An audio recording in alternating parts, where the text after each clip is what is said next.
আজি মোৰ first video' YouTube চেনেলত আপলোড কৰা হ'ব।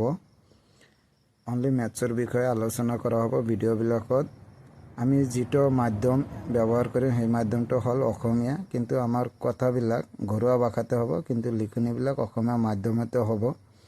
আজি আমি আৰম্ভ কৰিম ক্লাছ 10ৰ মেথছ চেপ্টাৰ পুনৰালোচনা।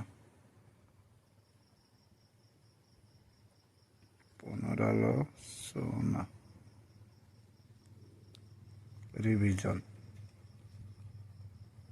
চেপ্টাৰত বেছি একো নাই, যিহেতু আমি কথাবিলাক ঘৰুৱা ভাষাতে ষ্টাৰ্ট কৰিম, গতিকে ঘৰুৱা ভাষাতে কওঁ।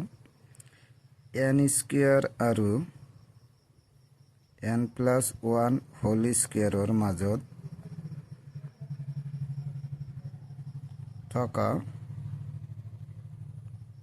স্বাভাৱিক সংখ্যা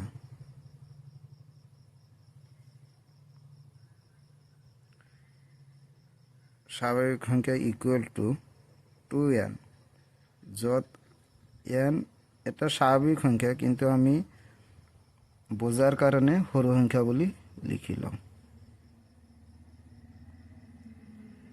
কিন্তু সংখ্যাবিলাক কি হ'ব লাগিব? ক্ৰমিক সংখ্যা হ'ব লাগিব। যেনে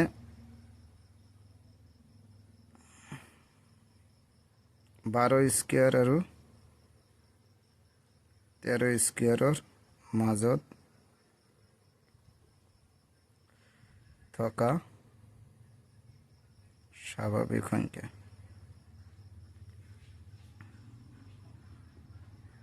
ইকুৱেল 2 ইনটু সৰু সংখ্যা ইয়াত কিমান? 12। 2 ইনটু 12 12, 24। ইয়াৰ পিছত এ বি চি ডি ৰাশি কেইটা বা পদ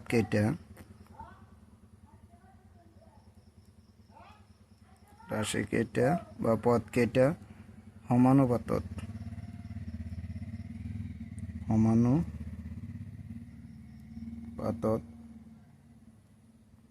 থাকিব যদিহে AD equal BC, implies that AD মানে প্ৰান্ত দুটাৰ পূৰণফল,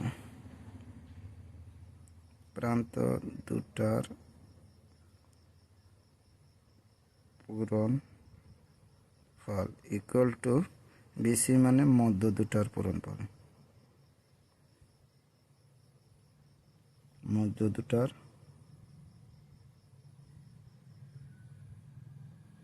পূৰণফল, নাইবা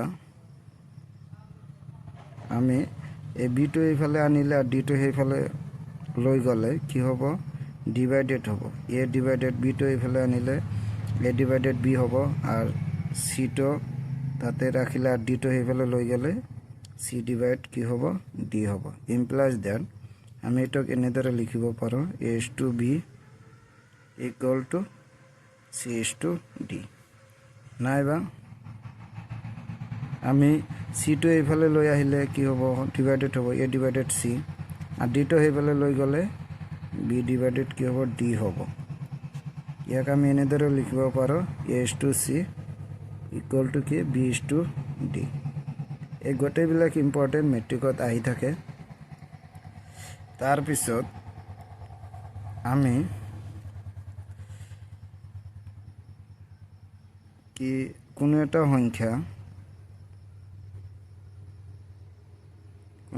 সংখ্যাৰ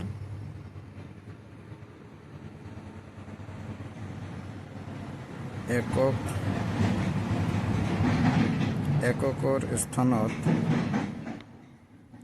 0, 1, 4, 5, 6 আৰু 9 থাকিলে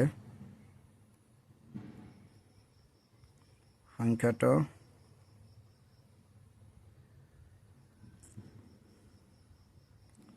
যুগ্ম সংখ্যা হ'ব। যুগ্ম সংখ্যা কি সংখ্যাটো যুগ্ম সংখ্যা নহয়, সংখ্যাটো কি বর্গ সংখ্যা,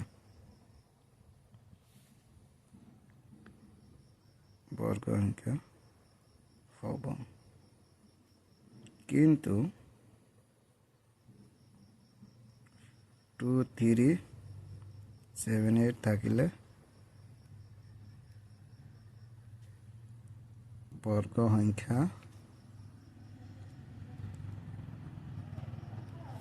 সংখ্যা নহয়। কিন্তু ইয়াত মিনিংটো হ'ল কোনো এটা সংখ্যাৰ শেষত 0 দুটাকৈ থাকিব লাগে, মানে যুগ্মভাৱে থাকিব লাগিব। 1 4 5 6 9 থাকিলে সংখ্যাটো বর্গ সংখ্যা হ'ব, কিন্তু কনফার্ম নহয় যে ফিক্স নহয় যে বর্গ সংখ্যাই হ'ব, হওয়ার সম্ভাবনা আছে, কিন্তু 2 3 7 8 থাকলে 100% বর্গ সংখ্যা নহয়। ইয়াৰ পিছত আমি আৰু নেক্সট এটা পইণ্ট আগবাঢ়িম, সেইটো মুখেৰে কৈ দিওঁ, মনত ৰাখিবা সকলে। যুগ্ম সংখ্যাৰ বৰ্গ বৰ্গমূল ঘনমূল সদায় যুগ্ম, কিন্তু অযুগ্ম সংখ্যাৰ বৰ্গ বৰ্গমূল ঘনমূল সদায় কি হ'ব, অযুগ্মই হ'ব।